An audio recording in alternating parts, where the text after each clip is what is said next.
What's up, everybody? Welcome to the Mike Dolce Show. Today, Jorge Masvidal's next fight. I have inside information hot off the presses I am going to share with you.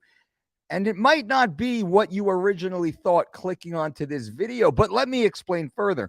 Also, two quick announcements. Number one, we are giving away free one-on-one consultations with your registration to get your blood work done through Marek Health. Click the link below. Go to marekhealth.com/Dolce. Use that Dolce discount code, and I will personally perform a 15-minute consultation and review with you totally for free. That is a $350 value, which I'm going to waive simply as a means to incentivize you to take control of your health. The best way to do that is to get your blood work done so my team can help analyze it, give you context, but you can also work with the Marek Health team of doctors that we have approved to work with our clientele. So marekhealth.com/Dolce, click that link below. Free consultation. Simply once you register, send an email to Gabby, Gabby, Gabby at thedolcediet.com. Let Gabby know that you have signed up, and she will tell you what is next. Also, we are about to launch the 10-pound down challenge here at the Dolce Diet. Go to thedolcediet.com, click on the 12-week Living Lean program, and use 10-pound as your promo code. 10POUND, 10 pound, no space between, 10 pound, and you will receive a 30% discount on your 12-week program. And you will also be enrolled in a special contest. I'm going to give away $1,000 on January 1st to the winner of the 10-pound down challenge. This will be based upon your personal progress.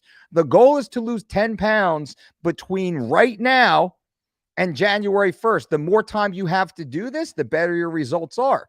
Now, there will be one winner, male or female, doesn't matter. Ripped or still a little fluffy, doesn't matter. Personal transformation will matter. I want a before picture. I want an after picture. But most importantly, I want your personal testimony, which is how your life has changed. That's going to be the most important part. The pictures are certainly nice. Go to thedolcediet.com right now. Use the promo code 10pound, 10POUND. You will save 30%, our biggest discount of the year, and you will be automatically enrolled in the 10-pound down challenge, which is also somebody's going to win $1,000 to lose 10 pounds between now and January 1st. It might as well be you. All right, now let's get into the story, please. Boom. Let me give you a little bit of background here. First, I'm getting ahead of myself. So I recently spoke with a very, very, very, very, very close person to many of the conversations inside the fight world, but to this conversation specifically. And he told me that the fight to make, the fight they want to make, the fight to be made, the only fight, the biggest fight, all the data clearly shows this will be one of the top selling fights of the entire year. This would be a 5-round pay-per-view non-title fight. And there is one problem that's holding this up. This will be a multi-million-dollar deal for Jorge Masvidal for sure. And his opponent, though, the problem is the opponent, and you might understand why, but briefly, I want to walk you through something. First, let me jump in there. I got to give you context here.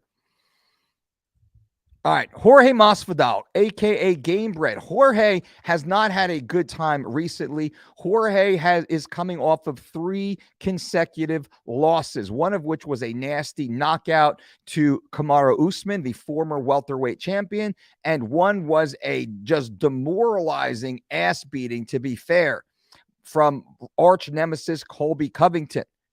Jorge Masvidal has not won a fight in almost 3 years, since November of 2019. Now, prior to that, Masvidal was doing pretty well. He had a KO win over Darren Till. He had a KO win over Ben Askren, and he had a TKO win over Nate Diaz. Doing well, and this is really what made Jorge successful inside the UFC. Up until that point, he was a little bit of a journeyman. I mean, losses to Ben Henderson, Lorenz Larkin, decision win to Ross Pearson, TKO over Jake Ellenberger, TKO over Donald Cerrone. But then he got, beat by Damian Maia, beat by Stephen Thompson, and he comes back. Then he goes on this little bit of a streak, 3-fight win streak, 3-fight loss streak. And we can say Masvidal, well, shoot, he's 3-5 in his last 8. But if we pull out to 2016, then he has a winning record. So, I mean, Masvidal is an OG, and I got to be fair to Jorge. Masvidal's been in the game longer than most. Masvidal goes back to, professionally, he goes back to 2003. He's 19 years officially as a professional, but he was fighting for years before that. So he's a 20-plus year veteran. He had some serious trouble outside of the octagon when he lost to Colby Covington. We all know about that loss. And then allegedly he took it into his own hands, and allegedly he assaulted Colby Covington in a restaurant in Florida a few weeks after that vicious loss at the hands of Covington. Now, this has pushed Masvidal into a bit of a circling pattern. The UFC has not put him into any main event bouts, any bouts at all, because, well, he has some legal issues. He is facing very serious crimes right now. I believe it's 3 felonies, possibly. Last I saw, it was 3 felonies. It might have been changed. But he's facing felony assault-related charges. I don't know the exact charges as I sit here right now, and it's really ancillary to this conversation. So Jorge's got some stuff going on. He's had trouble inside the octagon. He's had trouble outside the octagon, but Jorge Masvidal is still one of the biggest draws inside the UFC as we sit here right now, and this is what my contact had said. When the UFC is going down the list of names, the big draws, the big events, even some of their champions are not big draws. Aljamain Sterling, great champion, he's not a big draw. Amanda Nunes, great champion, she's not a big draw. She's not a pay-per-view mover.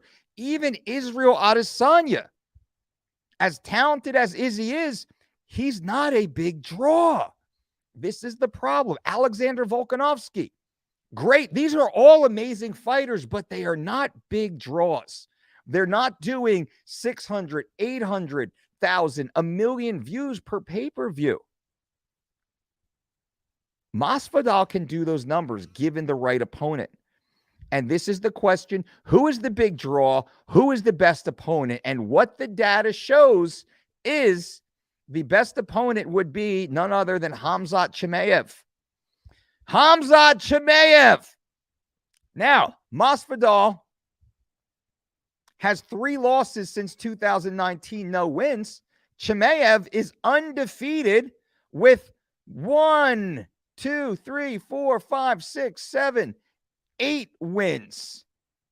8 wins since 2019. Khamzat Chimaev recently, though, and this is part of the problem, was paired up to fight Nathan Diaz. Now, here's what the thought process is. Masvidal's last win was against Nate Diaz for the BMF title, which I think is stupid. But anyway, Masvidal wins the title versus Diaz. That's his last win.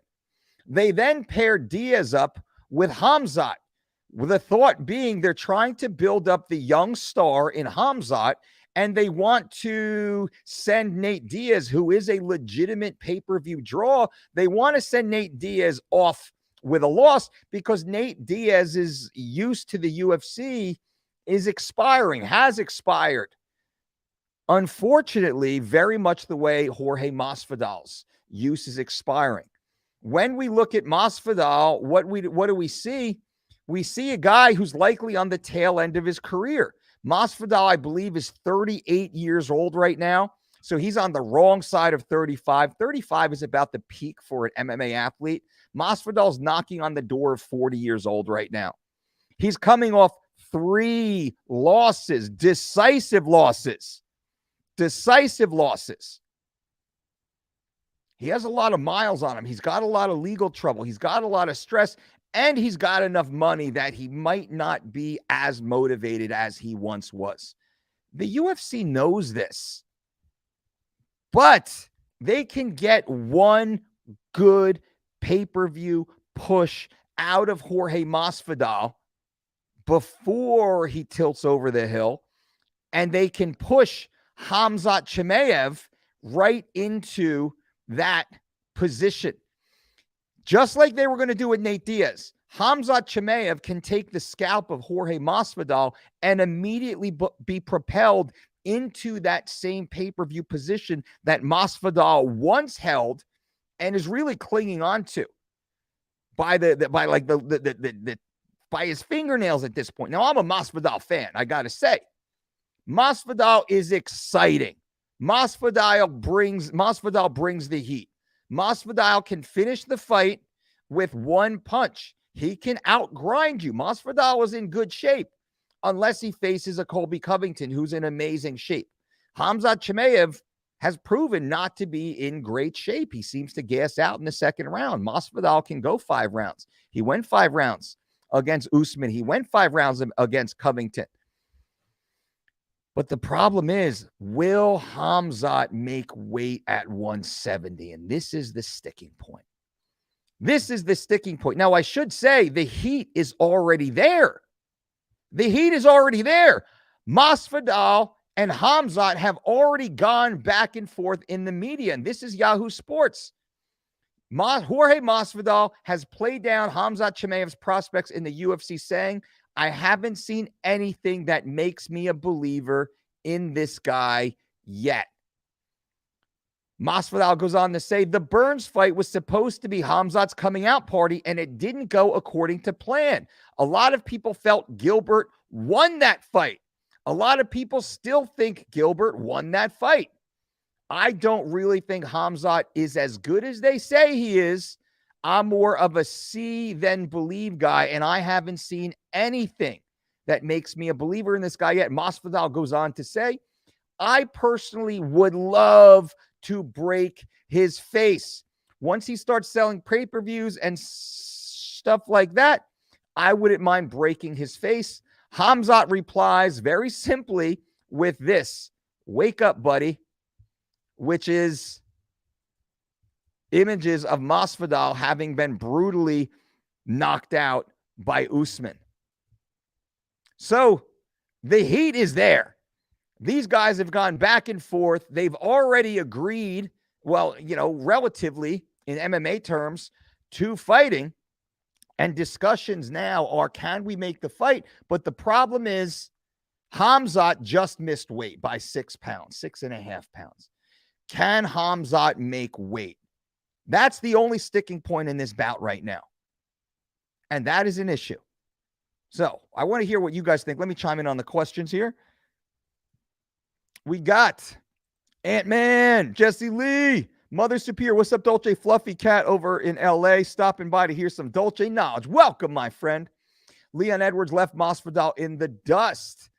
Peter Yan should get another fight with Aljo. Last fight could have easily been for Yan. It was a close one, but Yan versus O'Malley is a good step up for O'Malley. It's a good test.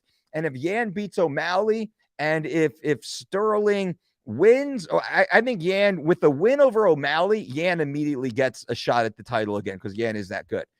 There have been 35-plus-year-olds in the UFC looking great, man. Well, this is what I say. 35 is about the peak in MMA. Now, you're kind of at the peak for a year or two before and a year or two after.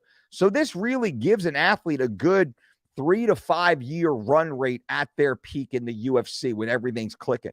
But Masvidal, who started 20 years ago, has really extended his peak. And I would say Masvidal's peak was when he actually did beat Ben Askren and he did beat Nate Diaz. I would say that was probably the true peak, and that was 3 years ago.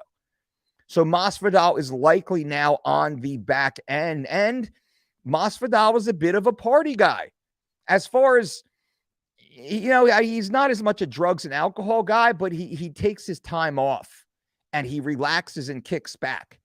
right? So he's not living the life of a George St. Pierre, of a Kobe Bryant, of a Tom Brady. He's not living that lifestyle of a dedicated professional athlete. Now, Masvidal trains hard, but he doesn't exactly take care of himself the way you must at that age and stage of career.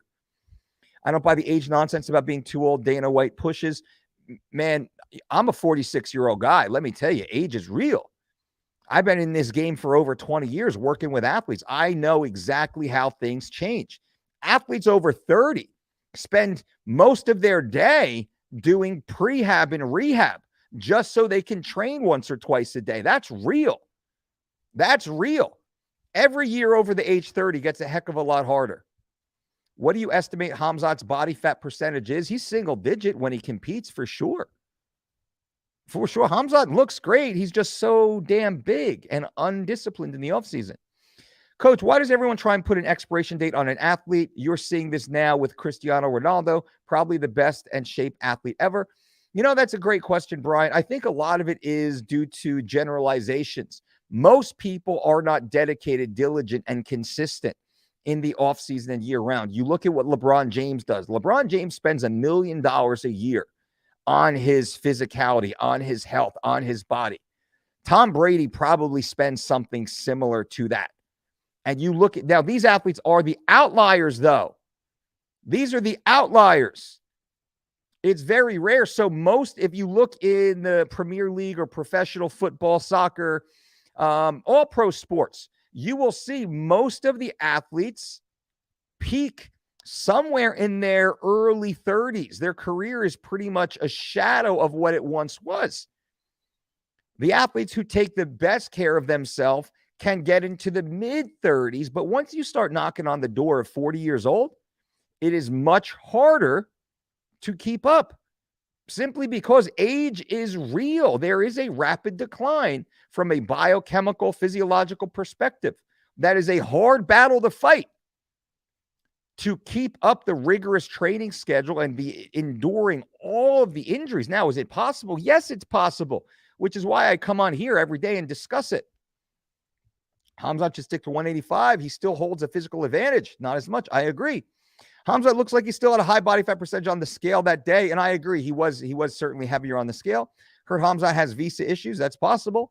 Also, I wouldn't want to pay to watch Masvidal versus Khamzat. I like both fighters, but that's just not interesting matchup in my opinion.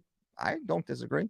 LeBron James is an outlier, but does not have to be. I think the athletes just get tired of living that discipline. Daryl, that's a good point, my man. It's hard. It takes a special person.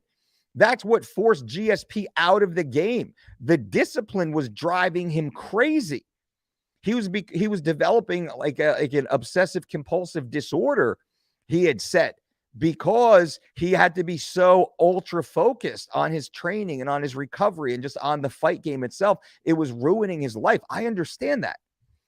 Mother superior, but you'd go see a fight at your friend's place if they pay for it. LOL, true. All right, guys and gals, I appreciate you all for being here. What do you think? Does Khamzat fight Jorge Masvidal? Is that the next fight to make? If so, it's looking like Super Bowl weekend would be the time to make that fight. That gives Khamzat time to get his weight in order and satisfy the UFC brass. I don't know that that's going to happen. What do you think of USADA not testing Conor for a year? Personally, I think that is legalized drug use. USADA not testing Conor McGregor is one of the biggest crimes in modern day professional sports. And it's not being reported, which makes me really wonder what's going on with the journalists out there. Why does, and I love Conor, man. I think Conor's awesome.